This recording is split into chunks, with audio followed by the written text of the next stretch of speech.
Ok, pues bienvenidos todos y todas a la charla del día de hoy. Tengo el grandísimo placer de ser una de las primeras charlas de este maravilloso día que vamos a tener. Adelante, adelante. Antes que nada quería preguntar si era su primera vez en algún evento de Women for Technical Talks. Pues algunas cuantas. Debo de confesar que también es mi primera vez, así que le agradezco a las organizadoras por poner esto en marcha. Y también aprovecho para agradecer a nuestros patrocinadores, sobre todo a Entity Data que nos ha cedido el espacio, pero a todos en general que han puesto su granito de arena para hacer esto posible. Habiendo dicho esto, quiero que nos pongamos en situación. Imaginémonos este escenario. Es un martes típico, como cualquier otro, llenísimo de reuniones. Estás saliendo de una reunión y vas directamente para otra reunión, que va a ser la revisión de una feature súper importante y súper crítica que utiliza la inteligencia artificial para detectar cambios en el comportamiento del usuario y aplicar restricciones automáticamente si fuese necesario. En la sala están producto, data, operaciones, legal, ingeniería, en fin, todos revisando un modelo que aparentemente funciona. Y la pregunta que surge es, ¿estamos listos para el launch? Todo el mundo dice, sí, todo el mundo ha hecho su trabajo, estamos ready. Así que la feature sale. Ahora, cambiemos un poco la perspectiva y pongámonos en la piel del usuario. Estás usando tu aplicación como de costumbre y no has hecho nada que tú sepas diferente, pero de repente un bloqueo. Adelante. Pero de repente un bloqueo, sin explicación, sin contexto, intentas acceder otra vez, te sale la misma alerta, vas a soporte, te frustras, esperas, vuelves y contactas, nadie te dice nada. Y todo lo que estás pensando durante todo este rato es, ¿qué coño pasó aquí? Este es el mismo sistema que estaba perfecto y listo para salir en la reunión del martes. Lo que pasó es que absolutamente nadie en esa sala pensó en la fricción que iba a enfrentar el usuario. La presión que ejercen estas restricciones sobre nuestros usuarios se trató como algo a resolver internamente y no como algo que una persona iba a experimentar. Justamente de eso es que yo les quiero venir a hablar hoy. De qué pasa cuando todo aparentemente funciona, pero la persona del otro lado de la pantalla no lo experimenta de la misma manera. Este es un tema que me llevó a escribir un artículo junto a una compañera diseñadora de contenido que se llama Gatoni, porque son casos que ocurren bastante a menudo en nuestra experiencia. Pero antes de entrar de lleno en el tema, me presento rapidito. Mi nombre es Yendi, soy Senior Product y Behavioral Designer, ahora mismo navegando el mundo del Product Management. Nací en República Dominicana, donde estudié diseño industrial y psicología del consumidor, lo que significa que yo duré mucho tiempo explorando y trabajando en cómo los productos físicos moldean el comportamiento de los seres humanos antes de pasar al mundo digital. Y lo que esto me dio también fue un instinto y una sensibilidad de pensar en sistemas, en qué detona una acción, qué pasa cuando algo falla y quién lo siente. Justamente trabajo en la intersección de las necesidades del usuario, los objetivos de negocio y entornos altamente regulados donde el margen de error es muy bajo. Específicamente, trabajo en FDJ United en Online Gambling. Es una empresa multiproducto y multimarca que tiene como objetivo principal el juego responsable, que es justo donde entro yo, en la parte de prevención de riesgos. Esta es la industria que me ha enseñado a diseñar sistemas automatizados donde las decisiones automáticas tomadas sobre los usuarios tienen consecuencias reales y graves. Y además de esto, este año fui invitada al AI Agent Conference en Nueva York, en un entorno llena de CEOs, líderes de producto y equipos de Fortune 500, donde se hablaba de la IA y de los procesos automatizados. Y en cada una de estas charlas hubo un mismo mensaje en común, que a lo mejor por lo que vengo diciendo se pueden ir imaginando. Y es que todo el mundo dijo que actualmente los equipos que diseñan agentes automatizados o sistemas de inteligencia artificial se centran en procesos, en resolver las fricciones internamente, en lugar de conocer al usuario final de forma íntegra y diseñar en base a sus decisiones. Sobre todo en momentos que tienen súper alta tensión, como los que mencioné al principio. Algo que tenemos que tener muy claro es que ya los agentes de inteligencia artificial no son el futuro, son el presente. El 40% de los journeys de descubrimiento de producto involucran la asistencia de la inteligencia artificial. Y casi todas nuestras empresas tienen algún KPI o alguna meta que involucra o la eficientización o la integración de la inteligencia artificial. Lo que quiere decir que ya estamos diseñando sistemas donde las decisiones ocurren de forma automática. La pregunta no es si deberíamos usar agentes de inteligencia artificial, es cómo hacemos que nuestros agentes realmente funcionen. Actualmente vemos agentes que traquean comportamiento en tiempo real en banca, por ejemplo, detectando transacciones inusuales y congelando cuentas automáticamente. En medicina, monitoreando constantes vitales y alertando incluso antes de que el médico las vea. En e-commerce, ajustando precios y disponibilidad de inventario. Y en mi caso, en gambling, detectando cambios en los comportamientos del usuario y aplicando restricciones en milisegundos. Todo esto pasa antes de que el usuario sepa qué pasó, antes de que se enteren o puedan leer una explicación de qué significa. Y todos estos modelos generalmente se construyen en respuesta a alguna legislación, ley o regulación para proteger al usuario, que son las mismas que exigen que si estamos aplicando decisiones automatizadas, tienen que ser explicables, auditables y justas. O sea, lo que esto nos quiere decir es que esto afecta a todo el sistema, no es solo un problema de experiencia. Afecta a todos a los que construimos el sistema. Con esto me refiero a que es como un efecto dominó. Si tomamos el ejemplo del principio, una cuenta bloqueada automáticamente causa frustración en el usuario, lo que inmediatamente causa que él vaya a soporte y carga soporte o lo colapsa directamente. Esto incrementa los costes operacionales. Y cuando el usuario está frustrado y no tiene claridad, perdemos la confianza del usuario, que es muy difícil de recuperar. Y si no tenemos claridad en mercados altamente regulados, perdemos la ventaja competitiva. Y encima de todo esto, los productos o servicios que no se explican de forma coherente, a veces se enfrentan multas, escrutinio e incluso pérdidas de licencia. O sea, son consecuencias muy, muy graves. Con todas estas consecuencias para el producto y para el usuario, lo que no se dice tan comúnmente es que todas las decisiones técnicas y de producto son decisiones éticas. Cuando decidimos qué muestra y qué no muestra un sistema, estamos decidiendo qué entiende y qué no entiende una persona sobre algo que le afecta directamente.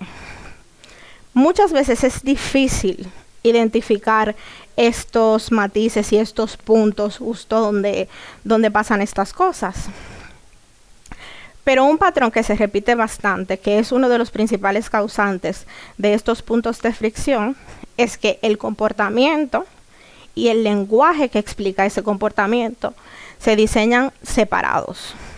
es decir, ingeniería, data, producto, está diseñando, construyendo el sistema desde su lado. Mientras que mucho más adelante es cuando viene y decimos, hay experiencia, como si fuera una capa final de pintura. Alguien ahí tiene que diseñar el mensaje que ve el usuario y le estamos exigiendo al lenguaje que explique algo que nunca se construyó para explicarse. Justo aquí es donde quisiera que escuchen a mi compañera Gatoni, que ha trabajado mucho en esto. Espero que lo escuchen.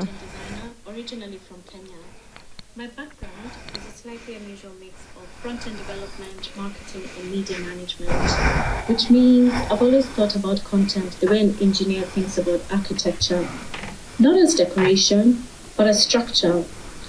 And what working across 9 brands, 13 plus markets, and more than 10 languages teaches you very quickly is this, that the language and the words in your product are not just describing the system, they are the system as far as the user is concerned. Here's a real life example.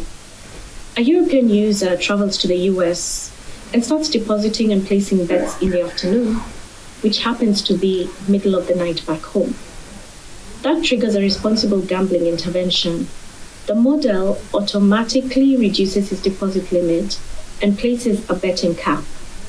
The message that they receive says, "We've updated your account settings to support safer play." It's right, and it's polite, and it tells them absolutely nothing. They don't know what changed, they don't know what triggered it, and they also don't know what they can do next. Now the content team, they wrote the best sentence that they could with what they had, which was almost nothing, because nobody thought to include them in the conversation when there was still time to change anything. When content arrives late, it's because the decisions were already locked. That's not blame, that's a process gap. And it's one that shows up every single time that language is asked to explain a system that was never designed to explain itself. Pues justamente, tal cual como dice Gatoni, todas las consecuencias que hemos mencionado, ambas, son consecuencias directas para el negocio, para el revenue. Y se remontan a una decisión que pasó al principio o que no pasó.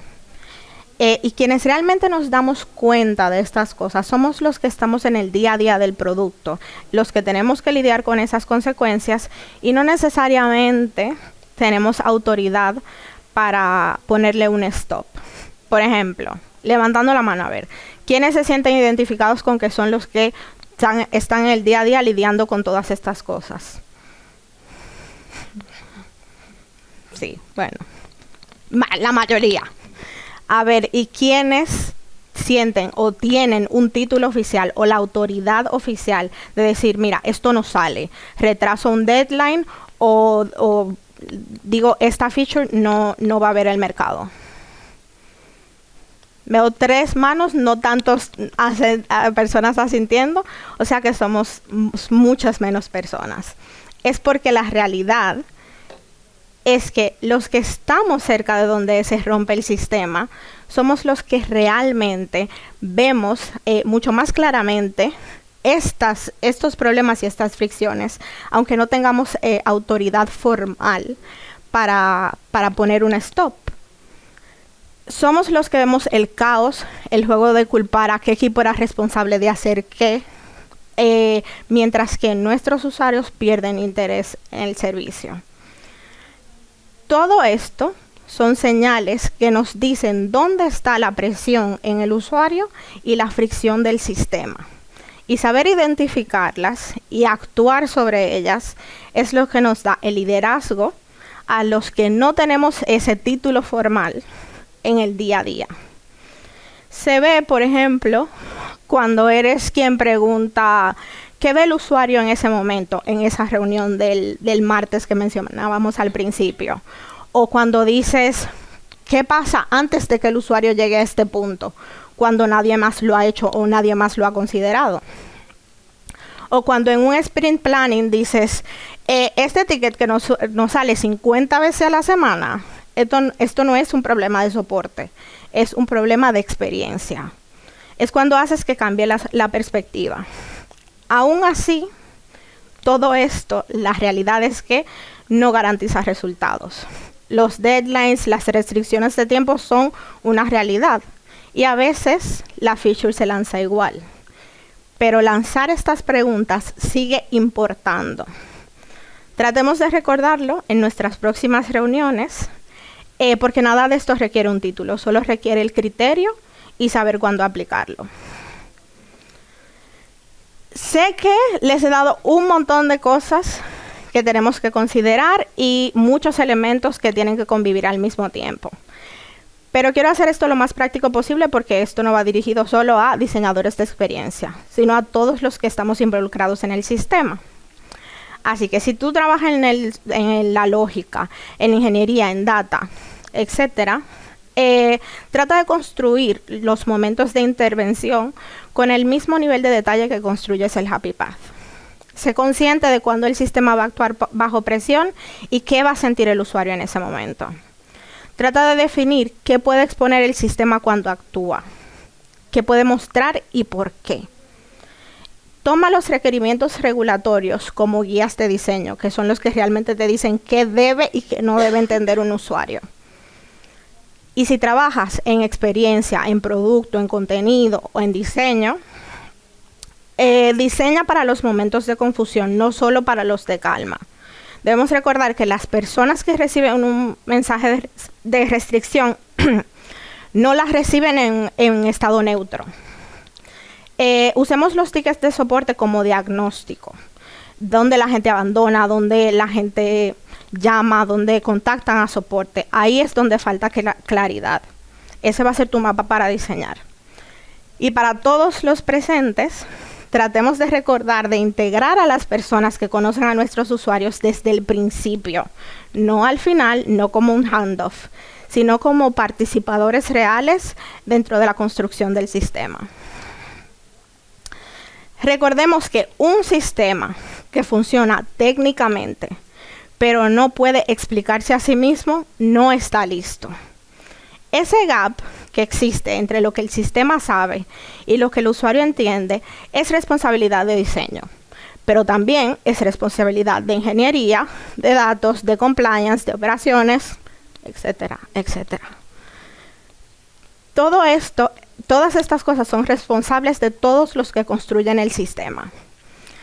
Y para cerrar, los dejo con esta pequeña reflexión. Pensemos en la última decisión automatizada que diseñamos o que implementamos en nuestro producto. Hi everyone, Uy. I'm Gabani, a senior UX content designer originally from Kenya. Ya, una sesión aparte. Bueno, pensemos en la última decisión automatizada que implementamos en nuestro sistema. ¿Podría tu usuario explicarte con sus propias palabras qué pasó, por qué pasó y qué tiene que hacer después? Si no estamos seguros, es ahí donde tenemos que trabajarlo. Muchísimas gracias por la atención. Y si quieren seguir hablando del tema o conectar conmigo con Gatoni, aunque no haya estado presente y quiera participar, sí, porque sí, en la charla, aquí les dejo nuestros contactos, feedback para la sesión, y si quieren conocer un poquito más de Gambling o de FDJ, aquí también tenemos los datos. Nuevamente, gracias a nuestros patrocinadores y recordarles, que no se me olvide, que muchas gracias por estar aquí porque están contribuyendo con la ONG Daño Cerebral Estatal, que es una ONG que ayuda a familias y a personas que tienen daño cerebral adquirido, así que están contribuyendo para algo muy importante. Y todos los datos de Watt en caso de que quieran seguir conectando con ellas. Esto sería todo. Muchísimas gracias nuevamente. Y si tienen algún comentario o pregunta, creo que ahora tenemos unos minutitos.